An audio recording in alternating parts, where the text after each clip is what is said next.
I'm talking about post-merger integration issues. I mentioned this yesterday, I think. And I think this topic is a good segue from what Sam has been talking about in terms of making sure that you don't leave any value on the table. So, according to a survey, 60% of deals actually are unsuccessful. The reason why is because when it comes to post-merger integration, people tend to drop the ball. So, as Sam mentioned rightfully, it is all exciting and sexy until the point when you sign the deal. After that, people walk away, the advisors get their spoils, and they don't really concentrate too much on what happens afterwards. So this is a time when the company, the business needs to buckle up and put in the hard work to make sure that the benefits that they actually anticipated are followed through. So I'm going to take you through the process as we see it from a post-merger integration standpoint. We do a lot of work in this space, and again, with this, it's about walking the company through that process. So I'll start with the 3 T's. We have transaction, transition, transformation. Transaction, this is what we actually do to prepare for day one. Day one is when you actually sign the deal and the business starts to become operational. So all of the work that we do to get it to that point is transaction, and I'll go through some of the details beyond that. Again, I'll keep it brief. Transition, this is typically the first 100 days after day one.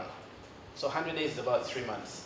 And what we think is during that 3-month period, it is critical that A, you don't lose momentum on the deal, and you kick off a number of strategic projects that you've agreed to do as part of the deal, and that you lock in value as much as you can, get the employees on board, do all the comms, and be able to demonstrate to the markets that you are an operating company that is stable and knows what it's doing. So that 100 days is typically very critical. And then the last bit is transformation. This is afterwards for the rest of the business's lifespan. So basically, how do you then take that company and transform it into its target operating model? And by target operating model, I'm talking about you may want, for instance, to close down certain jurisdictions. You may want to merge certain operations that you aren't able to do before day one.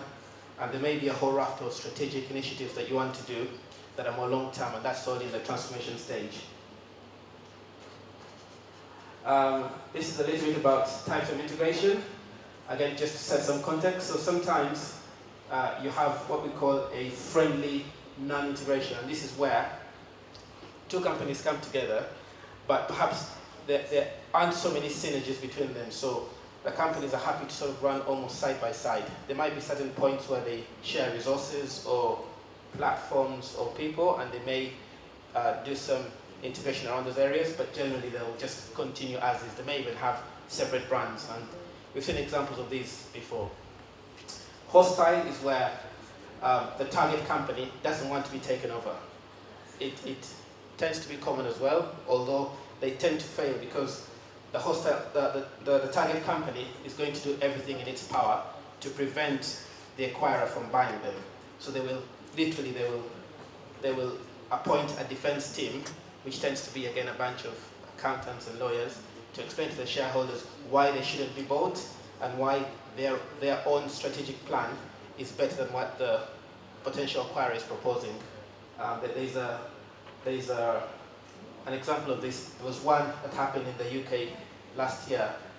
A company called Melrose, American company, trying to buy a British technology company that was considered very traditionally British, and it was also doing a lot of work around the defense industry. So it was very sensitive, and the company didn't want to be bought, and it was a whole tussle. In the end, they were bought for about 8 billion. So they tend to happen less frequently because it's harder to get information out of management because they're not willing to share it, or they're sharing a version of it that they want you to see, which perhaps is not the one that you want to see.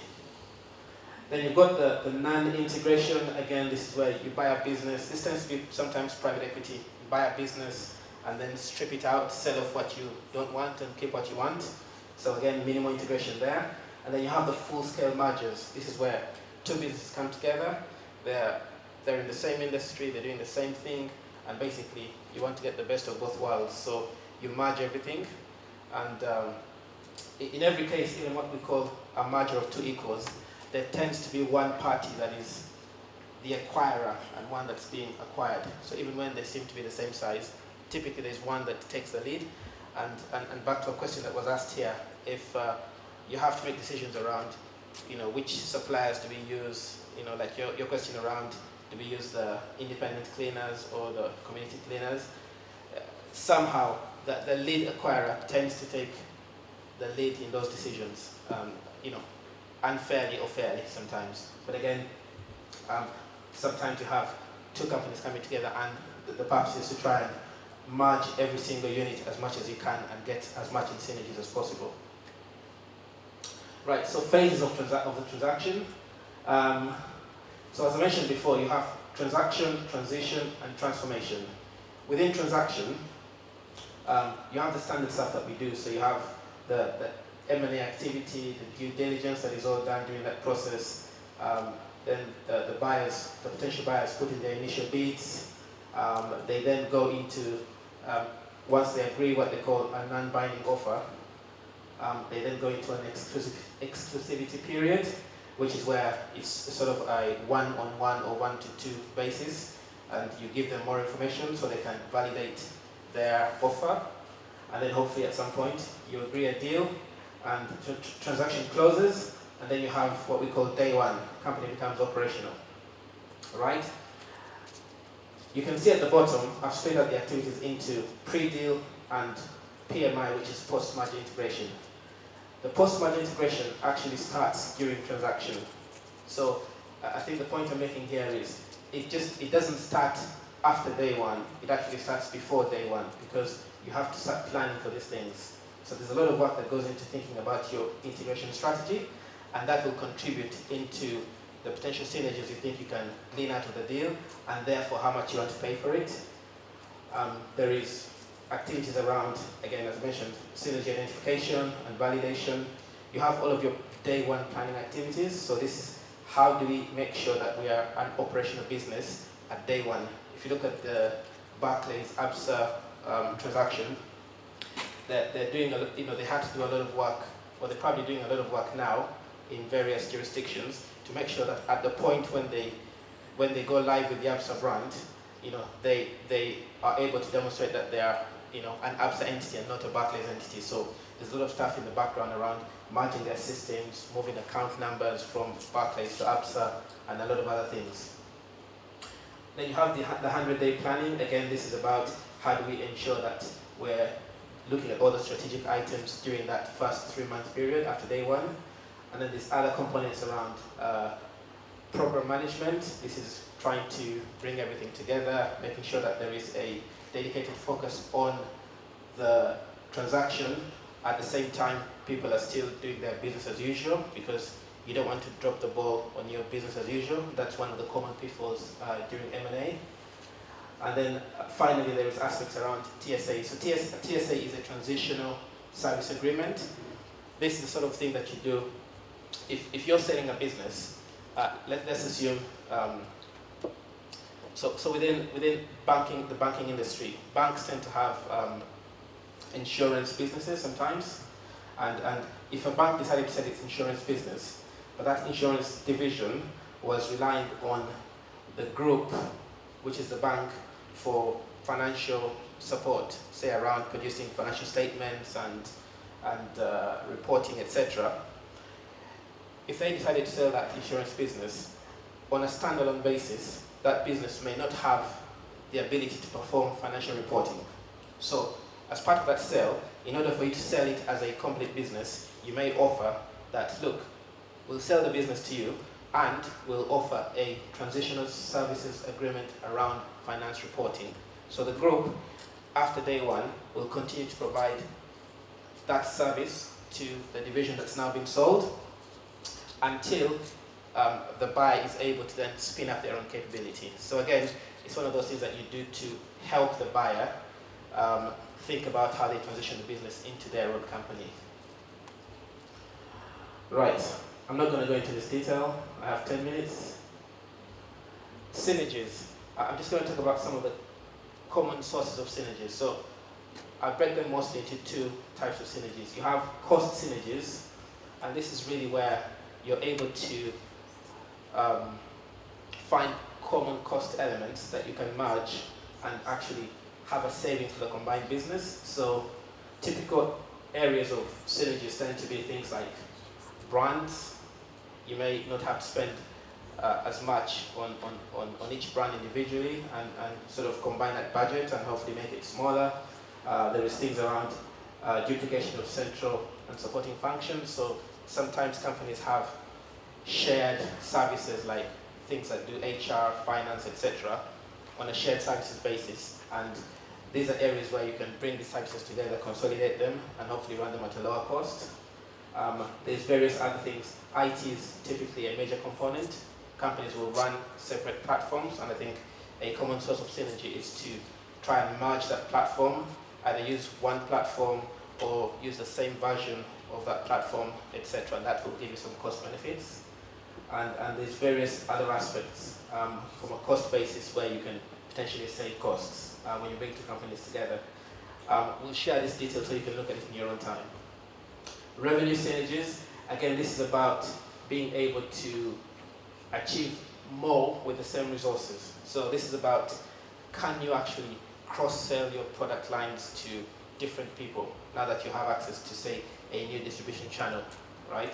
But this is about how do you align your fees. Let's say party A merges with party B. Party A charges higher fees than party B. So it may make sense to get party B to charge the same higher fees as party A, right? And it may, the customer may not even realize it. You may sort of disguise it as this is part of the brand change, and that gives you more revenue, so it's a good thing. And the other areas, again, in which you can have these revenue synergies. But again, revenue synergies generally are a lot more risky to achieve than cost synergies. So if you're trying to do a valuation, for instance, as we discussed yesterday, and you're looking at synergies, you would give a higher weighting to cost synergies than you would revenue synergies because they are a lot more risky to achieve. And one last thing around synergies is thinking about the cost of achieving the synergies. So whilst you may make a saving of, say, 100 million from firing let's say 20 people, you may have to pay them compensation for leaving the business, as Sam mentioned. You may have to pay out redundancies, etc. And that cost has to be factored in. So if you are going to merge two IT systems, again, you'll have to pay for that. It may be a 2-year IT program that costs another 100 million. Again, it is prudent to consider that cost in there as well. So I've broken this out into employee related, and this is things like redundancy, recruitment, training, etc. And then you have infrastructure related. So again, you may have to combine office sites, and to do that you may have to exit a lease and pay out a fee to get out of that lease. Again, that will cost money. You may have to physically rebrand the property, and again, there might be some sort of IT rewiring to reconnect a new property, etc. So that's infrastructure. And then lastly, there's change delivery related. So again, you may have some major programs within the two companies that you want to align, and again, in order to do that, you will have to spend some money. So that's another cost. Day one planning, I'm not going to go through this, but again, these are high-level buckets. These are potential areas. You have 2 minutes. I have 2 minutes. Day one planning, as I mentioned, is about making sure that a company is ready to operate as a single business after day one. So there's a bunch of things you have to consider from a corporate, financial, HR, operational, program management lens. There's various activities, and again, we'll send this material to you so you can look at it in your own time. But the most interesting ones tend to be around technology, around operations, HR, and of course finance being an important one as well. 100-day planning. This is about making sure once you've once you've signed the deal, then how do you make sure that you don't lose momentum on these key aspects. Again, it's around similar things like HR, finance, operations, IT. Again, there's various suggestions in there about things that you need to think about, things that you need to do as part of that process. Program management, again, this is simply about having a team in place that brings everything together. So they would establish a program structure and then have a central point of coordination for all of the different work that's being done around post-merger integration. Typically, they will maintain a master plan, look at conflicts, resolve conflicts and issues, look at dependencies. They'll coordinate things, look at risk management, etc. I'm going to skip that. So challenges. This is the final slide. So final 2 slides. So bear with me. Challenges of post-merger integration. There's a number of challenges. Clearly, they will depend on the industry that you're working in and the specific nuances of that deal that you're operating. But typical things tend to revolve around people, as Sam mentioned. I'm not going to go into that, so I've covered it exhaustively. Culture tends to be a key reason why deals fall apart. And I think there's been a trend lately about companies trying to do a lot more cultural due diligence to try and understand, if you have 2 companies, are the cultures similar enough for those businesses to come together? And I think in the past, not a lot of work was done in that area, so it meant that sometimes you had a successful merger, an integration or an acquisition, but then subsequently you find that the deal failed because somehow the people didn't get on together, or maybe they're from different parts of the country or different geographical jurisdictions and it just didn't work.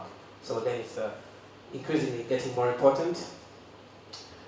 Measuring the right things, again, you have to be clear on what the KPIs are that you're tracking. So what are the benefits of the deal and how do you track them through? If it's synergies, you have to track them closely on a regular basis, see how they're being achieved, etc.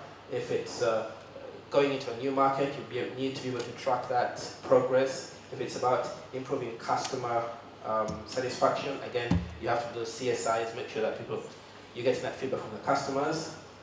And then there is critical relationships for the firm. Sometimes during this type of process, you lose customer relationships. So sometimes you find particular customers were loyal to a specific brand, and by changing that, you may lose that. So you have to think carefully about what will that mean for your business going forward. Is it material? And if it's material, then how do you factor that into your valuation or the attractiveness of that deal for your business?